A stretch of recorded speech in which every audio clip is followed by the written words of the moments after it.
So is Krishna the same as God, or do you have more than one God?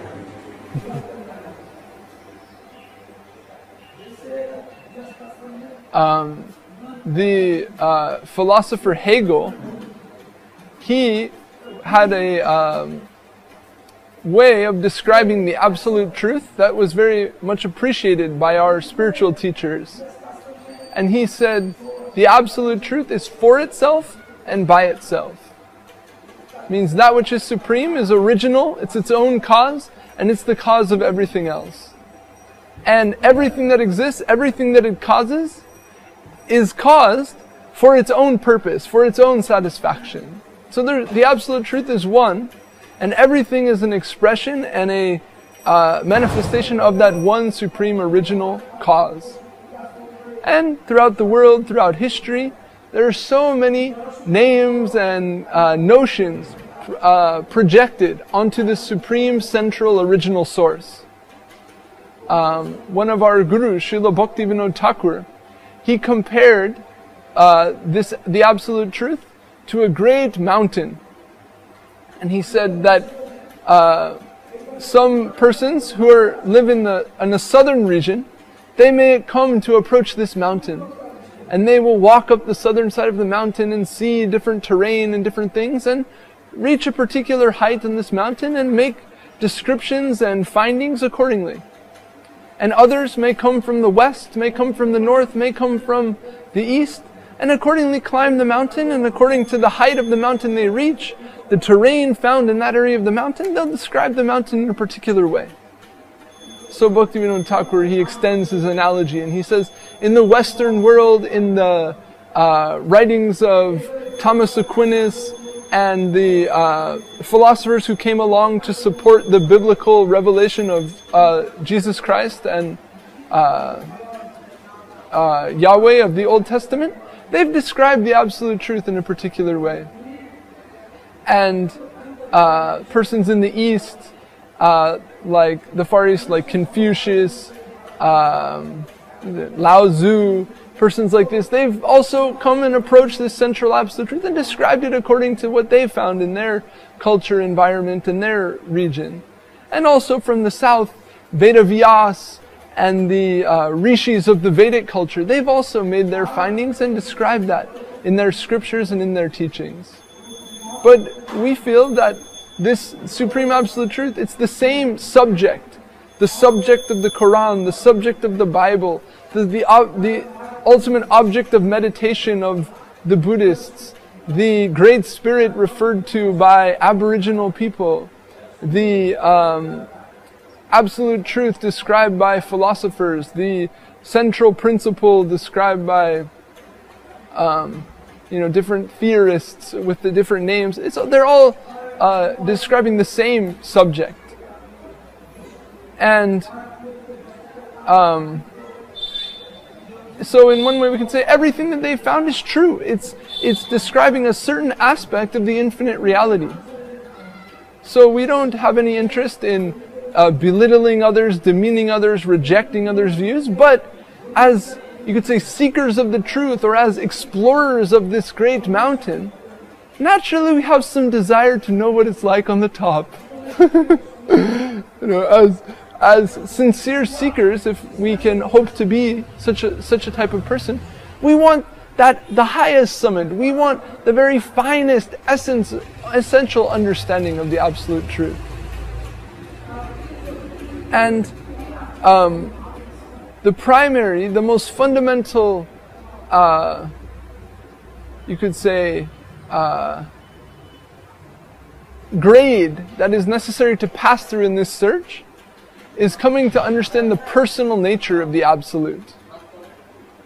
There are many philosophers, religionists, who describe the absolute truth as impersonal.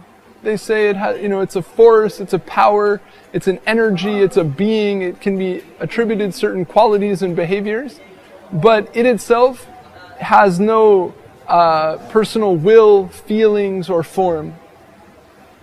And then there are those who come to understand that the absolute truth, it has no material no mundane form, no mundane qualities, no mundane nature. But in and of its own spiritual self, it may have a spiritual form, a spiritual qualities, spiritual activities, spiritual feelings, a spiritual heart. And to come in contact with the direct spiritual nature of the Absolute Truth, as opposed to the nature of the Absolute as it relates to the world. This is the most significant point of demarcation in the journey. And this has all been chalked out in great detail within the revelation of the Vedic culture.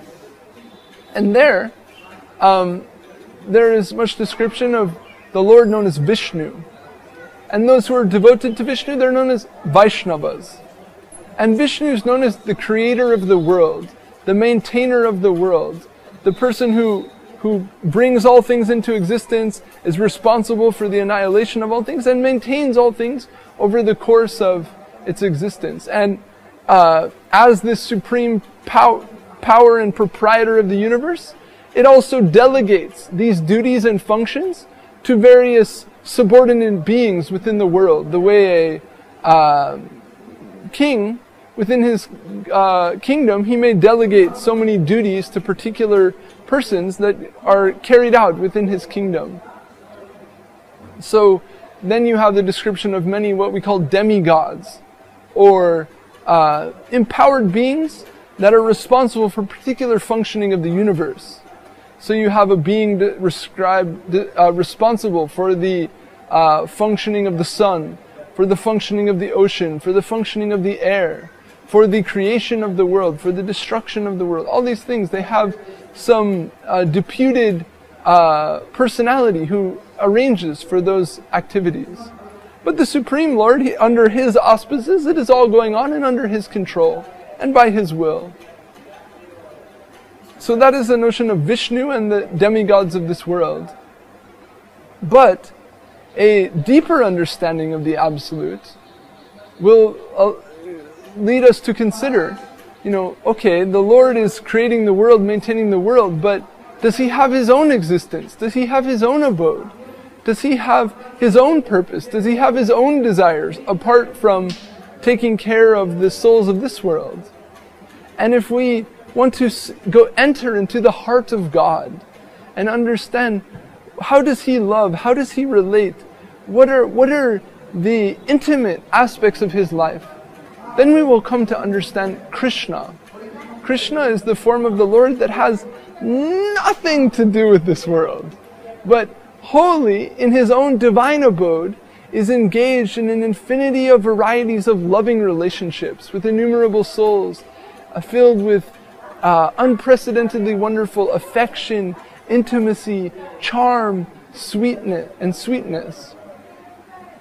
So the Krishna conception of Godhead is the idea that one can have an intimate, direct, loving relationship with the Lord, and that this is the soul's highest prospect, to entirely leave behind this world of illusion and enter into a spiritual world full of beauty, charm, sweetness, and an intimate, loving relationship with God. That is the Krishna conception of divinity. So we see that as the centralmost aspect of the Absolute Truth.